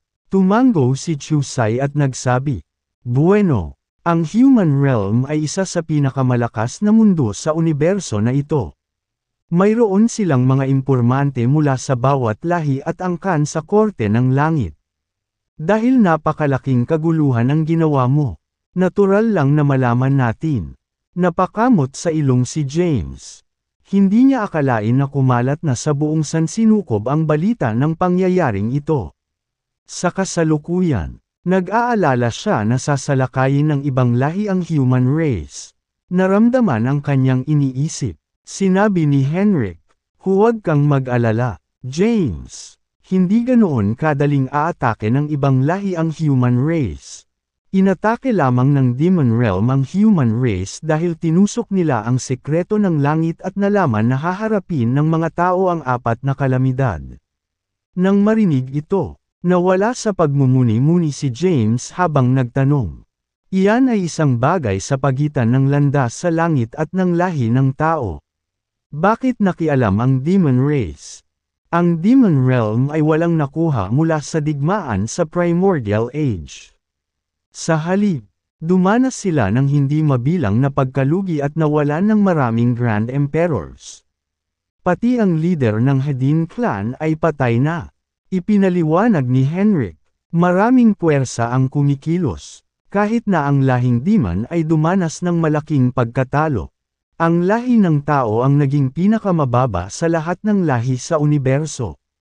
Iyon ay kung paano tumaas ang iba pang mga lahi sa lakas. Nakangiting idinagdag ni Chusai, "Sa totoo lang, sinamantala ng ibang lahi ang pagkakataon para mapataas ng husto ang kanilang kapangyarihan. Ngunit hindi iyon nagtagal, walang umaasa sa iyo na lutesin ang krisis ng sangkatauhan." Tumango si Henrik at sinabing, "Tama siya, Kung hindi mo nilipol ang heavenly path, ang demon race ay magkakaroon ng maraming benepisyo. Maaaring sila pa nga ang naging pinuno sa lahat ng iba pang lahi at natatamasa ang walang limitasyong mga benepisyo ng Providence. Nang marinig ito, sa wakas ay naintindihan na ni James. Ipinagpatuloy ni Chusai. Ang bawat lahi maliban sa Fiend Realm ay nakialam sa digmaan sa Primeval Age. Sa panahon ng digmaan, pinili naming isara ang aming mundo. Kaya napanatili ang aming lakas. Walang pakialam si James sa mga digmaang ito para sa probidensya at pamumuno sa mga lahi. Kahit na ang kanyang pisikal na lakas ay nasa 5th heaven ng Grand Emperor rank, ang kanyang aktwal na ranggo ay mababa pa rin. Dahil dito, hindi pa niya maintindihan ang tunay na motibasyon sa likod ng mga digmaang ito. Tinanong ni Chusai, ano ang susunod mong planong gawin? James. Cool na sagot ni James. Ano pa ba? Makakahanap ako ng pagkakataon na salakayin ang Divine Dimension. Salakayin ang Cumulus Palace ng Heavenly Court. At ibagsak si Zandros. Pinuri siya ni Henrik at sinabing, sinusuportahan kita, James. Naniniwala ako na ang mga Kaidan ay ang mga nararapat na pinuno ng human race. Gayunpaman, sa iyong kasalukuyang lakas, sa palagay ko ay hindi ka maaaring magwagi sa labanang ito. Sinulyapan siya ni James at tinanong, ano ang nasa isip mo? Ngumiti si Henrik at sinabi, inutusan ako ng aking amo na magpadala sa iyo ng mensahe. Kung kailangan mo ng reinforcements, magpapadala siya ng ilang makapangyarihang figure ng Demon Realm para tulungan ka. Bagaman ilang taon na ang nakalipas mula nang nakialam siya sa mga gawain sa labas ng mundo, isa pa rin siyang kagalang-galang na figure sa Demon Realm. Agad na idinagdag ni Chusai. Magbibigay din ng tulong ang Fiend Race. Napatingin si James sa dalawa. Bagamat naisip niyang humingi ng tulong sa kanila, nag-aalangan siyang masangkot ang mga dayuhang lahi sa itinuturing niyang internal affair ng human race. Ngayong nag-alok sila ng tulong, naghinala siyang hindi ganoon kadali ang mga bagay. Bakit mo ako tinulungan? Tanong ni James. Umupo si Henrik at sinabing, syempre, para sa kinabukasan ng sansinukob na ito. Kinabukasan. Natigilan si James. Sinabi ni Chusai, ayon sa aking ama, napakaraming lahi at kaharian sa sansinukob na ito.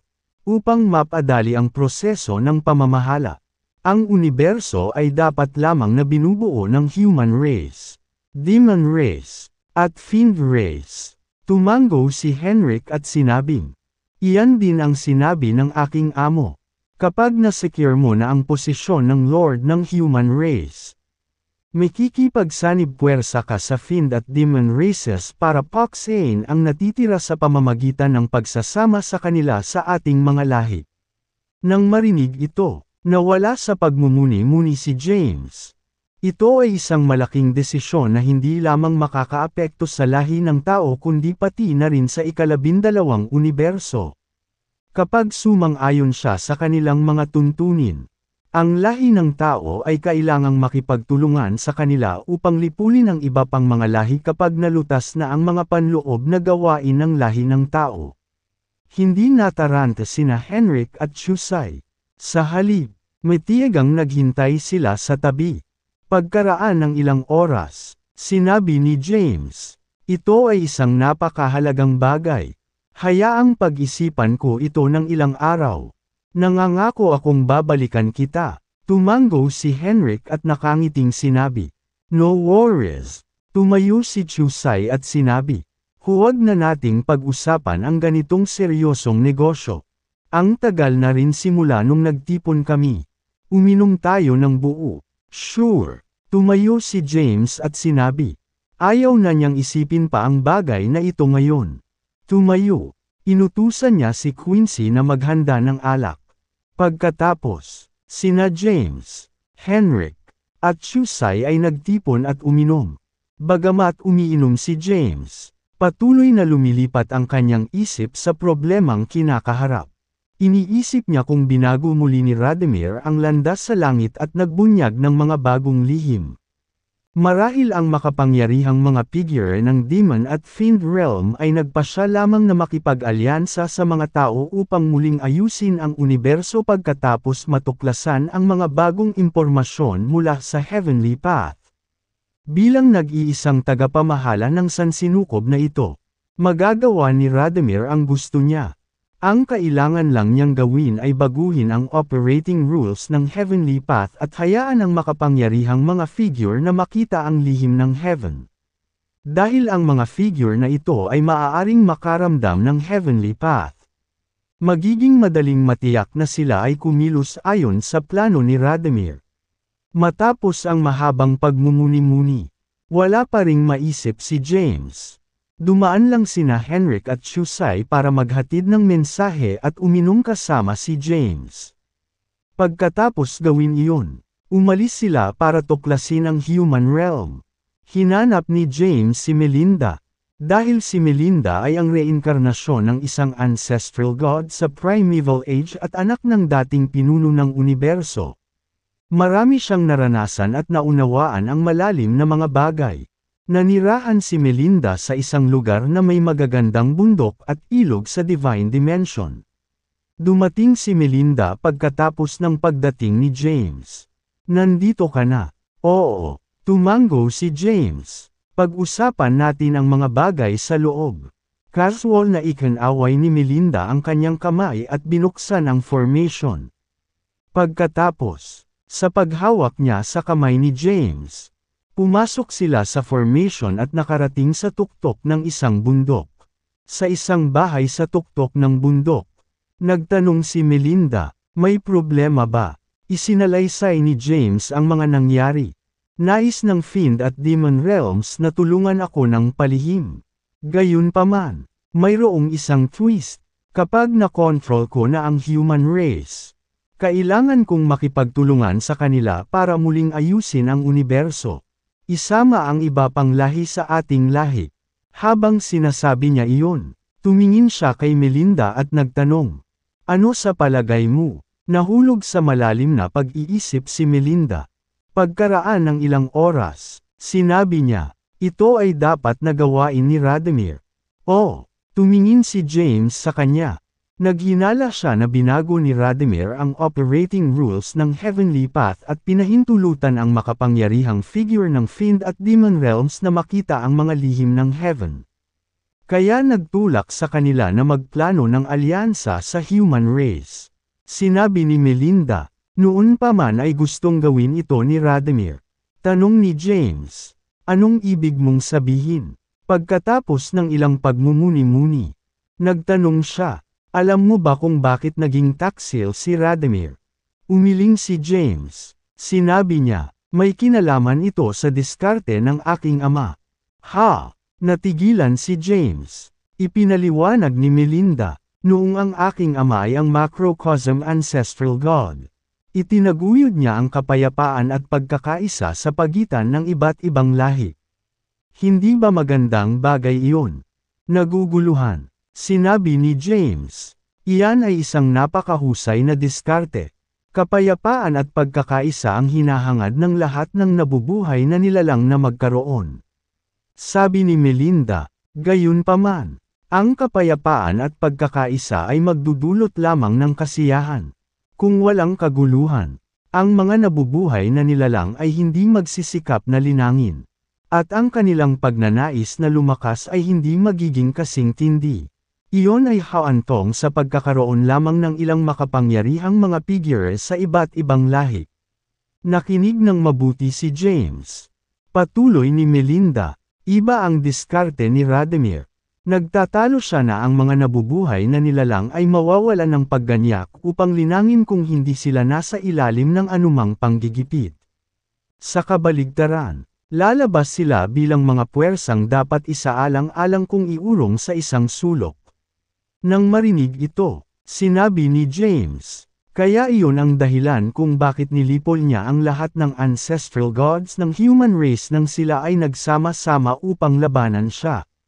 Tumango si Melinda at sinabing, kahit na, Inalok niya sila ng lifeline. Bahagyang tumango si James. Dapat ay ang tinatawag na lifeline ay ang fourth calamity. Bumantong hininga siya at sinabing, kung ganoon, ang lahat ay nangyayari ayon sa mga plano ni Radomir. Kahit na bihira niyang ipakita ang kanyang sarili. Bilang pinuno ng sansinukob na ito, lihim niyang nasa ilalim ng kanyang hinlalaki ang lahat. Upang maiwasan ang iba't ibang lahi na mamuhay ng magkakasuwato. Gusto niyang mag-udyok sa pagitan nila. Kapag sumang-ayon ako sa mga tuntunin ng Fiend at Demon Realms na sugpuin ang ibang mga lahi, marami sa kanila ang mapapawi.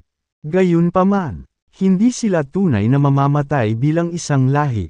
Ang ilan sa kanila na nagtataglay ng napakalaking potensyal ay babangon mula sa abo. Sa panahong iyon, 3 lahi na lamang ang mananatili sa sansinukob na ito. Gayunpaman, ang Fiend at Demon Realms ay hindi uupo. O upang maging mas tumpak, hindi papayagan ni Radomir ang mga bagay na manatili sa ganitong paraan. Lihim siyang mag-uudyok ng alitan at mag-udyok sa atin ng 3 lahi na lumaban para maging numero 1 lahi ng sansinukob na ito.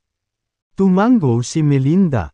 Isang mahusay na pagsusuri, maliban kung may lalabas na ibang macrocosm ancestral god.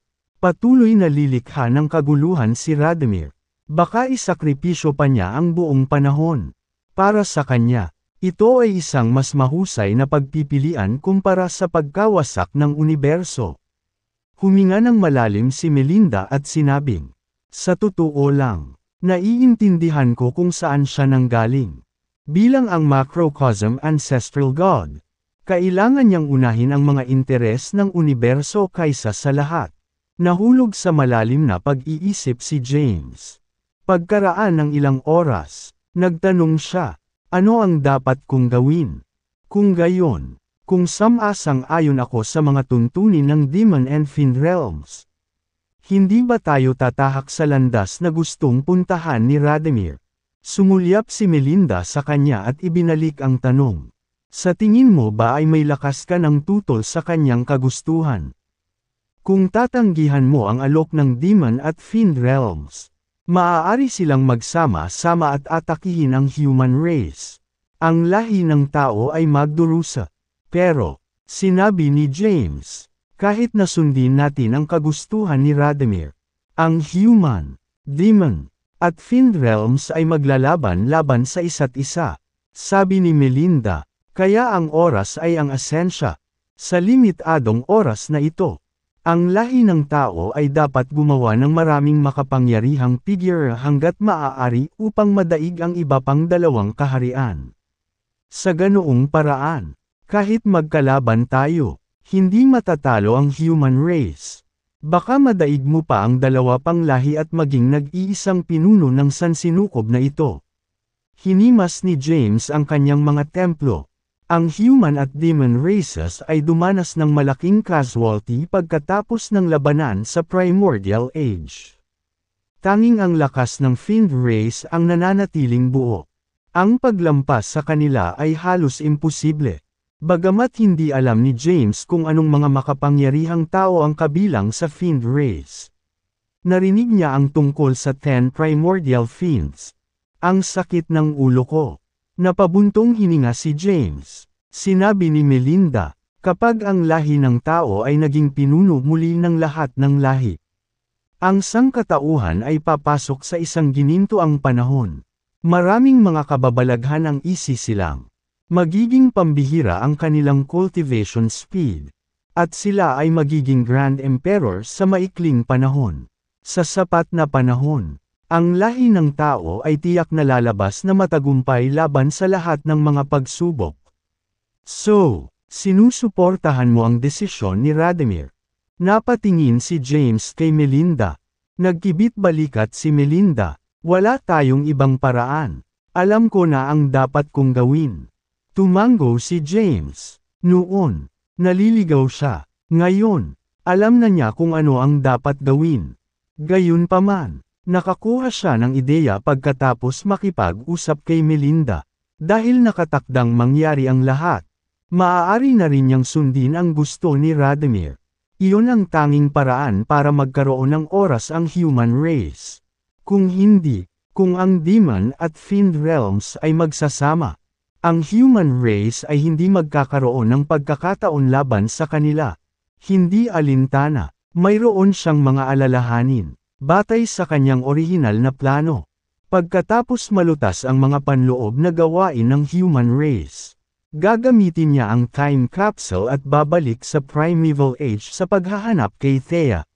Sa pagbabalik tanaw, ang mga panloob na gawain ng human race ay hindi gaanong mahalaga kung ihahambing sa iba.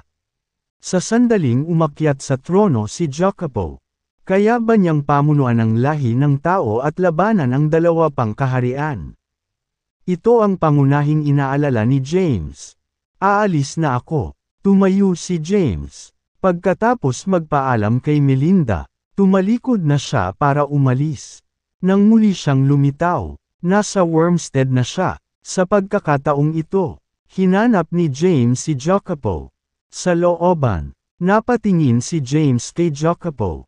Nakasuot ng malungkot na ekspresyon. Tinanong niya, Jacopo, handa ka bang balikitan ang kapalaran ng human race? Kailangang balikitan ng isang tao ang kapalaran ng human race. Noong nakaraan, pinamunuan ni James ang human race laban sa 4 na kalamidad at nagdulot ng ginintuang panahon. Gayunpaman, ang kapayapaang naidulot ay mababaw. Dahil dito, umaasa siyang gagampanan ni Jacopo ang responsibilidad. Tatay, sa pag-ayaw sa mukha, sinabi ni Jacopo, ayokong maging Panginoon ng lahi ng tao. Bakit hindi kayang ipagpatuloy ni Zandros ang pagiging Panginoon? Pinamamahalaan niya ang lahat ng maayos. Nahulog sa malalim na pag-iisip si James. Pinag-iisipan niya kung sasabihin niya kay Jacopo ang totoo. Kahit na si Jacopo ay isa ng Grand Emperor, siya ay isang immature brat sa paningin ni James. Jacopo, hindi kasing simple ng inaakala nila. Ito ay komplikado sa labas. At ang human race ay nangangailangan ng isang pinuno. Hindi ko maipakita ang sarili ko dahil kailangan kong hanapin ang nanay mo. Kaya, kailangan kong iwanan ito sa iyong mga kamay. Natahimik si Jacopo. Patuloy ni James. Huwag kang mag-alala. Maiintindihan mo kung bakit ko ginawa ito kapag mas matanda ka. Ngayon, ang kailangan mo lang gawin ay maghanda para maging susunod na Panginoon ng lahi ng tao. Mauunawaan mo ang natitira sa hinaharap. Walang masyadong sinabi si James. Pagkatapos sabihin iyon, tumalikod siya para umalis at hinanap sina Henrik at Chusay, na naglilinang sa human realm. Sakay na ako, sabi ni James. Mabuti, tuwang-tuwa, sinabi ni Henrik. Ipaparating ko ang iyong mensahe sa demon realm. Magpapadala ang aking Panginoon ng makapangyarihang mga figure upang tulungan kang magkaisa ang lahi ng tao. Sumigaw si Chusay. Ang fiend race ay magbibigay din sa iyo ng suporta. Oo naman. Tumango si James. Nanatili siya sa Wormstead sa mga susunod na araw. Sa maikling panahon na iyon, ang fiend at demon races ay nagpadala ng makapangyarihang mga figure sa Wormstead, na nasa mortal dimension ng human race. Sa pagkakataong ito, nagpadala ang demon realm ng ilang napakalakas na figure na nag-iisa. Naramdaman nila ang sekreto ni Heaven at napagtanto nila na ito ang tanging paraan para makatawid sila sa Ancestral God rank. Ang Demon Realm ay nagpadala ng isang 9th Heaven Grand Emperor, na siyang Grand Patriarch ng Azurin Clan at ninuno din ni Marcelo. Pinagbawalan siya ng Heavenly Path na tumawid sa Ancestral God rank. Gayunpaman, ang pagtagas ng sekreto ni Heaven ay nagbigay sa kanya ng bagong pag-asa. Kaya naman, lumabas siya sa pag-iisa at nagpakita. Samantala, pinakilos ng Fiend Realm ang isang buong hukbo na pinamumunuan ng ama ni Chusay, ang Supreme Fiend Lord, at nagpakita sa Earth. Gayunpaman, pinasok nila ang Earth ng tahimik at palihim. Hindi nasisiyahan si James nang mapansin ang kanilang paglusot. Gayunpaman, Wala siyang masabi. Ang mga powerhouse ay dumating na lahat sa mortal dimension. At lahat ng kailangan ni James ay nasa lugar. Isang buwan pagkatapos ng pakikipag-away ni James kay Xandros, daan-daang Grand Emperors ang nagtipon sa Wormstead, na nasa mortal dimension of Earth. Armado ng mga sandata, naglabas sila ng nakakatakot na aura. Nakatayo sa gitna, sinabi ni James na may malungkot na ekspresyon.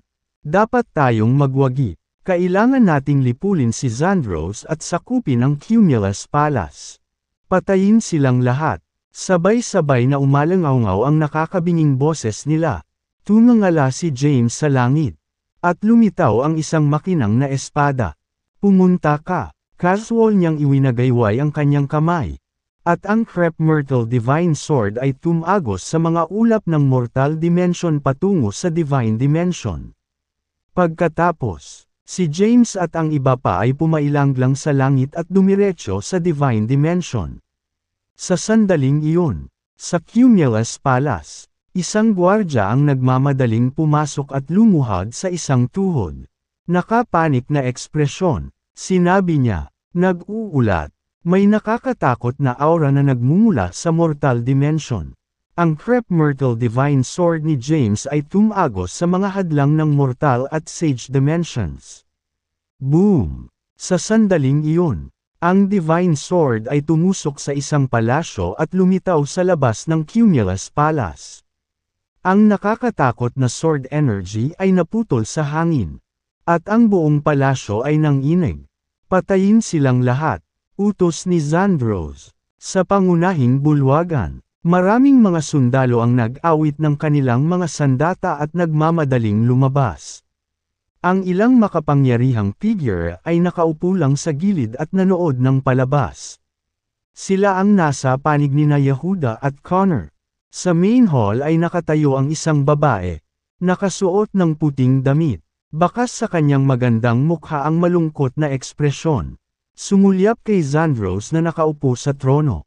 Nilapitan niya ito at tinanong, Panginoon, kailangan ba talaga nating gawin ito? Ikaw ang nag-aruga kay James sa taong siya ngayon. Kailangan bang may pagdanak ng dugo ngayon? Malamig na sinabi ni Xandros. Ang mga maglakas loob na hamanin ang awtoridad ng korte sa langit ay dapat nalipulin sa lahat ng paraan.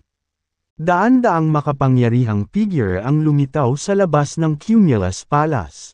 Lahat sila ay nasa Grand Emperor rank. At ang ilan sa kanila ay nasa 5th Heaven. Swish! Ang Divine Sword ay lumitaw sa mga kamay ni James.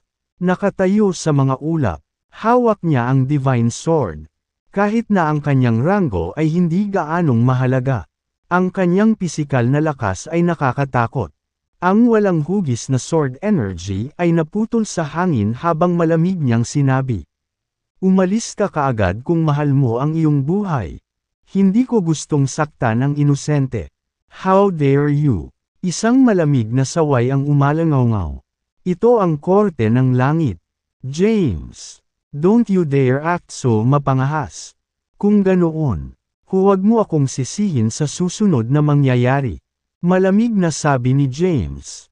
Sa sandaling iyon, humakbang si Sylvester at casual na ikanaway ang kanyang kamay. Ang mga mahiwagang inscription ay lumitaw mula sa kanyang palad. Nagtitipon upang bumuo ng nakakatakot na apoy. Ang apoy ay pinutol sa hangin at dumiretso sa mga gwardya. Dahil si Sylvester ay isang 7th Heaven Grand Emperor. Ang kanyang pag-atake ay nanag sa mga depensa ng kalaban. Gayunpaman, hindi siya naging all-out at pinatumba lamang sila pabalik. Matapos mapa-atres ang mga gwardya, may ilang mas malalakas na mga bantay na lumapit sa kanya. Sina Sylvester, Helvius, Nico, James, at ang iba pa ay tumama. At sumiklab ang isang matinding labanan. Gayunpaman, ang lakas ng Heavenly Court ay hindi makakapantay kay James at sa iba pa. Sa tabi ng mga makapangyarihang Grand Emperors, si James at ang kanyang mga barkada ay pinaalis lang ang kanilang mga kaaway. Boom! Isang sundalo ang bumagsak sa bubong ng Cumulus Palace at bumagsak ng husto sa lupa. Bumulwak ang isang subo ng dugo. Pagkatapos, pumasok si James at ang iba pa sa main hall. Maraming makapangyarihang tao sa pangunahing bulwagan. Kabilang sina Yehuda at Connor. Gayunpaman, ayaw madala sa labanan. Lahat sila ay umatras sa likuran. Tumayo si Zandros at tumingin kay James. Binibigkas ang bawat salita. Hindi ko akalain na aabot sa ganito. James. Hawak ang divine sword sa kanyang kamay. Malamig na sinabi ni James. Ibigay mo sa akin ang trono. At ililigtas ko ang iyong buhay. Zandros. Hahaha. Tumawa si Zandros. Pagkatapos, kumislap ang isang gintong liwanag. At lumitaw ang isang makinang na espada. Excalibur. Bulalas ng marami. Ang espadang iyon ay ang espada ng Jade Emperor, ang Panginoon ng Heavenly Court sa Primordial Age. Ito ay isang simbolo ng awtoridad. At nagtataglay ito ng napakalaking kapangyarihan. Ang Excalibur ay ang espada ng Jade Emperor sa Primordial Age at isang simbolo ng kapangyarihan. Ang espadang ito ay nagtataglay ng napakalaking kapangyarihan at mas mahina lamang kaysa sa Ancestral God Weapon. Sa buong kasaysayan, maraming panahon at panahon ang nagwakas. Gayunpaman, hindi lahat ng nabubuhay na nilalang ay mamamatay. Ang pagkamatay ng isang panahon ay nangangahulugan lamang ng paglipat mula sa ginintoang panahon patungo sa isang madilim na panahon. Lahat ng makapangyarihang figure na nakaligtas ay magkukubli sa mga anino. Ipinatawag ni Zandros si Excalibur. At ang kanyang katawan ay naglabas ng malakas na aura. James, maglaban tayo sa outer space. As you wish. Sabi ni James. Ito ang human realm. At si Zandros ay isang 8th Heaven Grand Emperor. Kung todo-todo siya, tiyak na magdudulot siya ng malaking pagkawasak. Ito ay isang bagay na hindi kinaya ng human race. Lumipad si Zandros mula sa Earth at sa solar system at nakarating sa isang planeta na walang buhay sa Milky Way. Let's go, sabi ni James. Pagkatapos, maraming makapangyarihang figure ang sabay-sabay na sumisingil palabas ng Earth. Sa outer space, pinalibutan nina James, Sylvester, Helvius, at marami pang iba si Zandros. Ang lahat ay malapit na nanunood sa labanan. Dahil ang mananalo ay ang susunod na Panginoon ng lahi ng tao. Sa hitsura ni James, kinausap siya ni Zandros sa pamamagitan ng telepathy. James, lahat ng paghahanda ay ginawa na. Dito na ako dapat mamatay. Nanatiling tahimik si James. Patuloy ni Zandros. I will reincarnate with the memory I have now. Kapag ako ay namatay, ang aking mga tagasunod ay dapat magpasakop sa iyo. Iiwan ko sa iyong mga kamay ang kapalaran ng sangkatauhan. Babalik ako ng 10,000 taon sa hinaharap. Boses ni Zandros ang naririnig sa isip ni James. Sisingilan. Nanatiling tahimik si James at itinutok ang kanyang espada kay Zandros. Kahit na ito ay isang gawa, ito rin ay isang tunay na labanan.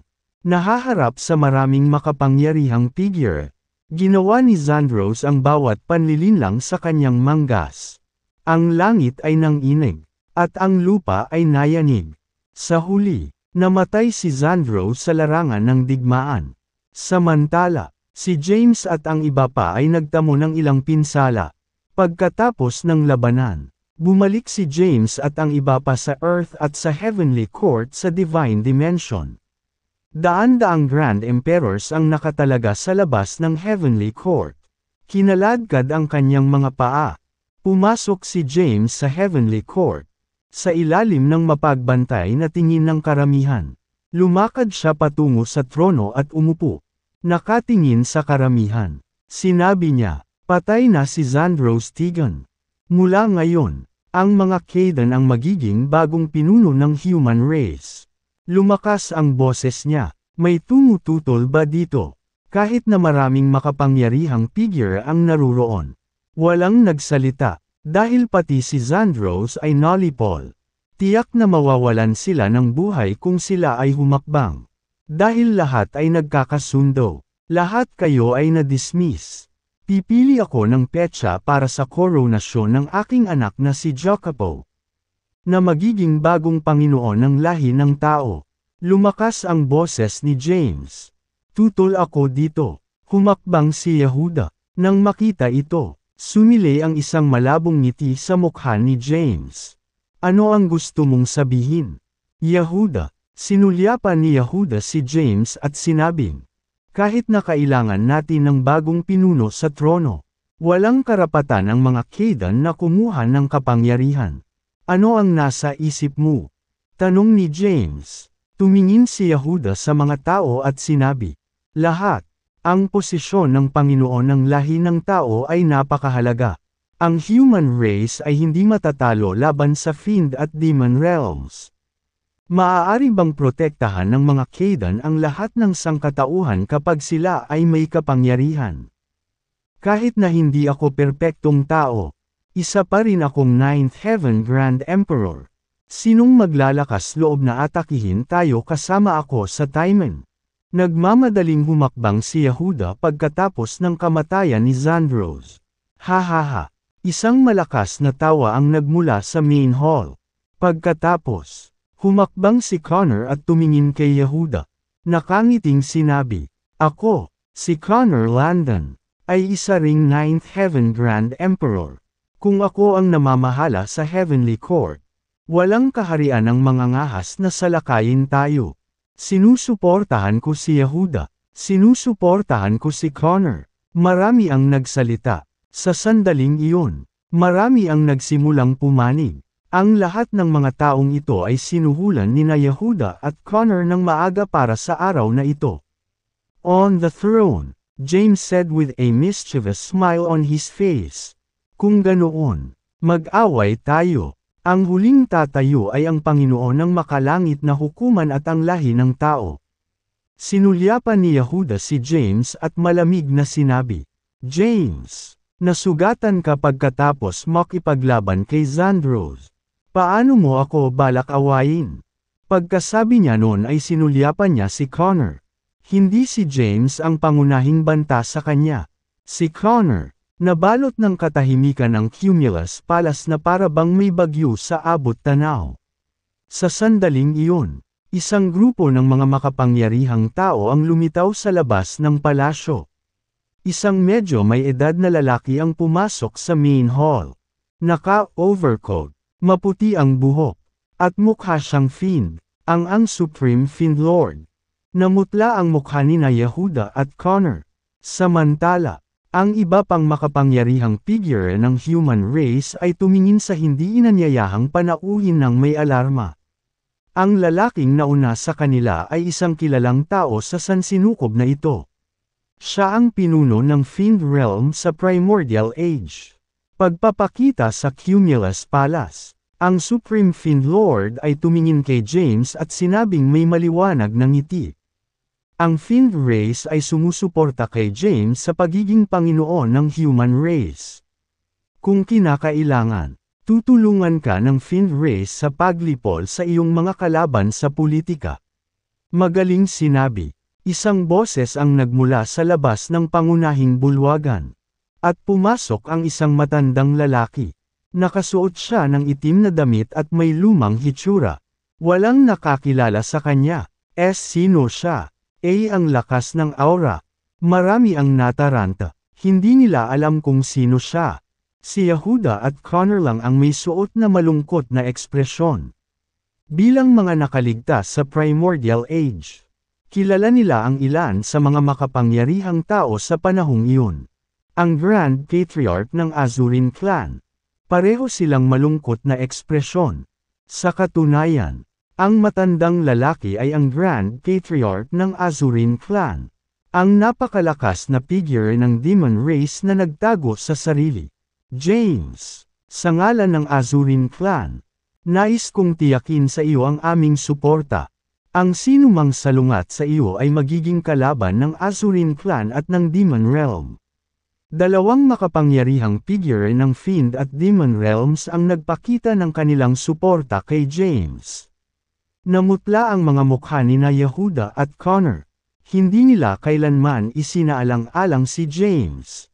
Nanatili sila sa Heavenly Court at nagplanong maglunsad ng kudeta kapag nagkaroon ng pagkakataon. Gayunpaman, nahulaan ito ni James. Hindi niya nais na lipulin pareho sina Yehuda at Connor dahil sila ay ika-9 na emperador ng langit. Kung sila ay papatayin, ito ay isang malaking kawalan sa human race. Nakaupo sa trono, tumingin si James sa dalawa at nakangiting sinabi, "Yehuda, Connor, sinasalungat mo pa rin ba ako?" Nagmamadaling sabi ni Yehuda na nakangiti. "Hinihila ko lang ang paa mo. James, ikaw ang bayani ng sangkatauhan. Kung wala ka, wala tayong kinabukasan. Siyempre sinusuportahan kita bilang Lord of the Human Race. Kung sino man ang lumalaban sa iyo ay magiging kaaway ko." Nang makita na ang dynamics ay napakalaki laban sa kanya, alam ni Yehuda na hindi niya kayang labanan si James, na may suporta ng Fiend at Demon Realms. Alam din ni Connor na imposible para sa kanya na maging Panginoon ng Heavenly Court. Kaya naman, nagmamadali siyang nangako ng kanyang katapatan kay James. Si Yehuda at Connor ay hindi tanga. Bagamat matagal na nilang pinagmamasdan ang trono, alam nilang makakapagkompromiso lang sila dahil kulang sila ng lakas upang labanan ang Fiend at Demon Realms. Noong una, binalak ni James na lipulin sina Yehuda at Connor. Gayunpaman, nagbago ang mga pangyayari. Ang dalawang ito ay Ninth Heaven Grand Emperors. Sa hinaharap, ang Fiend at Demon Realms ay tiyak na magsasama-sama at aatake sa human race. Ang pagpapanatiling buhay sa kanila ay magiging interes ng human race. Sige, na-dismiss ka na. Bahagyang kumaway si James. Ang Supreme Fiend Lord at ang Azurin Clan's Grand Patriarch ay tumalikod upang umalis. Pumunta lang sila dito para takutin ang mga kalaban ni James. Pagkaalis ng mga makapangyarihang figure ng Fiend at Demon Realms, unti-unting umalis ang iba sa main hall.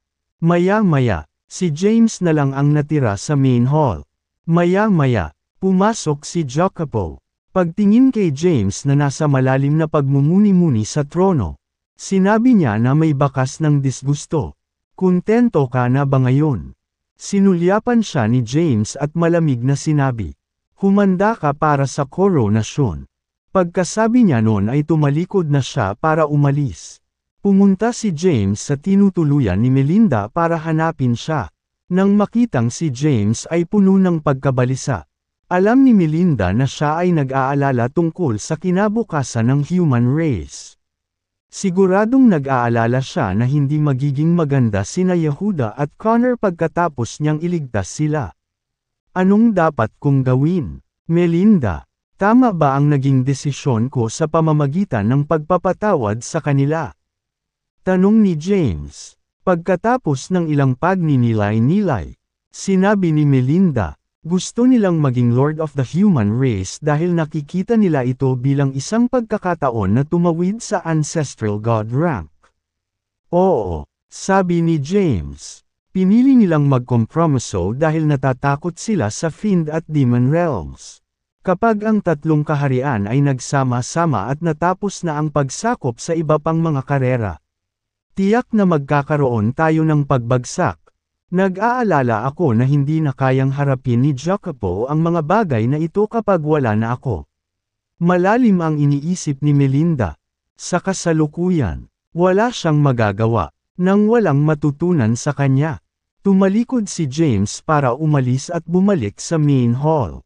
Nakaupo sa trono, tumingin siya ng diretsyo. Right then, may narinig siyang footsteps. Lumingon si James at nakita ang isang babaeng papasok. Ang babae ay mahaba at itim ang buhok at nakasuot ng berdeng damit. Siya ay napakarilag at napakaganda. Sa pagtingin kay James, hindi niya maitago ang kanyang pananabik at hindi makapaniwala. Sophie, biglang tumayo si James. Ang babae ay walang iba kundi si Sophie, na nag-alok sa kanya ng gabay noong nakaraan. Ay ikaw ba talaga? Dumating si Sophie sa main hall at hindi makapaniwalang tumingin kay James. Pati boses niya ay nanginginig. Nakita na niya ng sarili niyang mga mata ang pagkamatay ni James. Sa kanyang pagbabalik, partikular niyang pinuntahan ang lapida ni James para magbigay galang bago umalis upang tuklasin ang universo. Nang marinig na bumalik si James at naging Lord of the Human Race, nagmamadali siyang dumating. Nakatingin sa pamilyar ngunit malayong si Sophie. Ngumiti si James. Sa wakas nakabalik ka na. Sophie, marami na akong pinagdaanan habang wala ka. Hindi maitago ang kanyang kagalakan. Tumango si Sophie at sinabing, narinig ko, gayunpaman. Hindi ko alam kung ano ang nangyari.